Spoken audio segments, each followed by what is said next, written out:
Hey guys, it's me once again. I have to populate my YouTube channel with a couple of new videos, and since I realized that I didn't really review My Little Pony Equestria Girls friendship games, I decided, hey, I might as well give my 2 cents on it.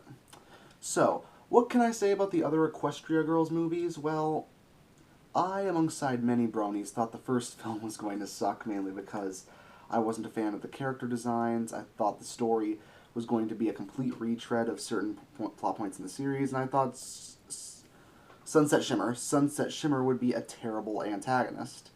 I was partially right. The story in the first film was actually very simplistic, and if you've seen the series, you know exactly how it's going to go. And if you've seen teenager movies like Mean Girls, you can see plot points coming in from a mile away. But it still had some positives. The music was good.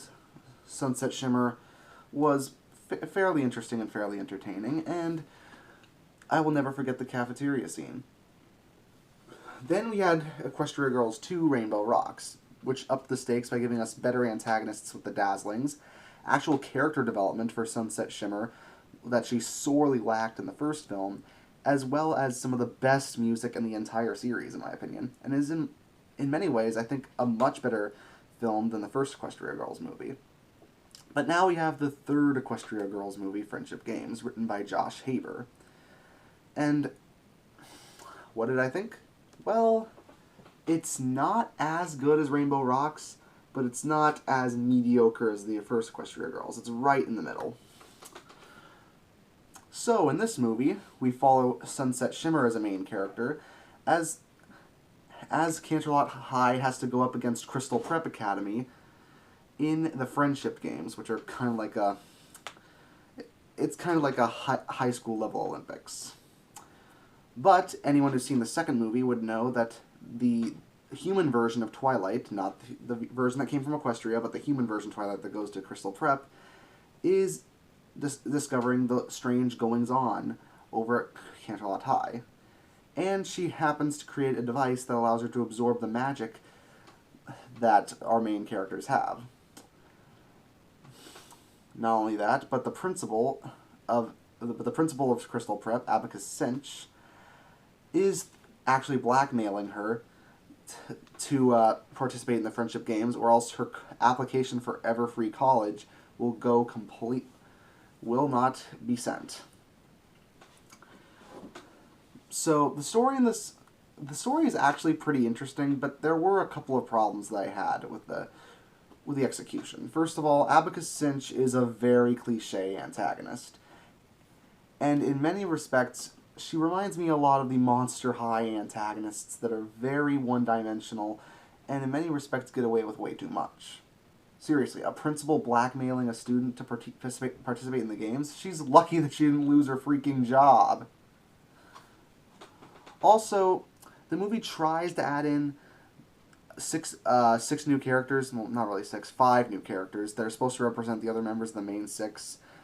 I forgot their names, and they don't appear in the movie that much. I know they're trying to be the Crystal Prep versions of the main 6, but they're so underdeveloped that it felt like it was completely unnecessary.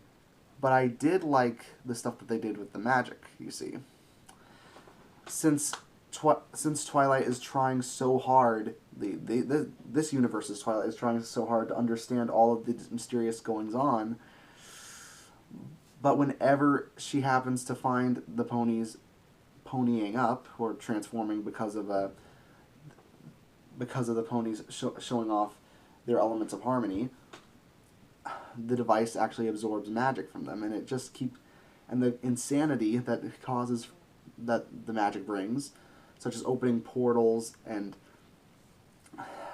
sending in creatures from Equestria to this universe, the insanity because of that just keeps building and building and building and building. And the climax to that is just great. You may be cool, but you will never be as cool as Sunset Shimmer and Twilight Sparkle battling it out in an angel versus demon magical girl anime-esque fight at the school, which, while short, is utterly epic. Much like the Equestria Girls films previously. The characters are pretty much the same as you remember from the show, just in human form. And the songs, well, they're not as good as Rainbow Rocks, but man are they catchy.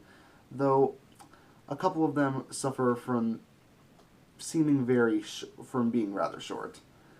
I do like You Got Nothing on Us, even though it seems to go by a little too quickly, but my favorite one is actually Unleash the Magic, Abacus Cinch's villain song. It reminds me so much of Be Prepared or Poor Unfortunate Souls or other Disney villain songs.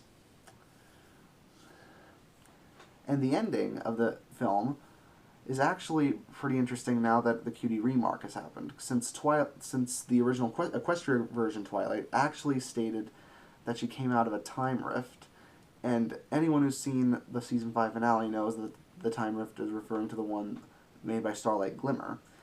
And since Josh Haber wrote both that movie and the QD remark parts 1 and 2, it made me think that he was hinting at the end of the finale without us even realizing it. So overall, what are my opinions on the Equestria Girls movies? I was as skeptical as everyone else was, but they're not as good as the original series, but as spin-offs, they're harmless. It's obvious that Hasbro did that just to sell more toys, but then again, that's the whole point of the My Little Pony series, to sell toys.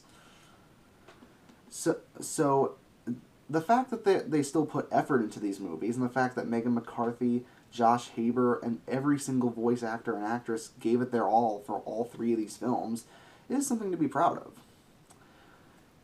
Even though it's a blatant sellout, it still has great animation, great characters, and truly emotional moments.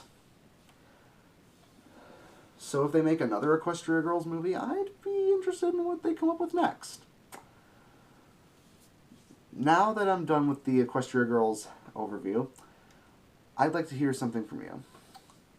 Next week I'm going to try and review some of the old episodes so I can, keep this channel going. But I want to hear from you. What episode do you want me to review? I'd like to hear your responses. I'll see you later.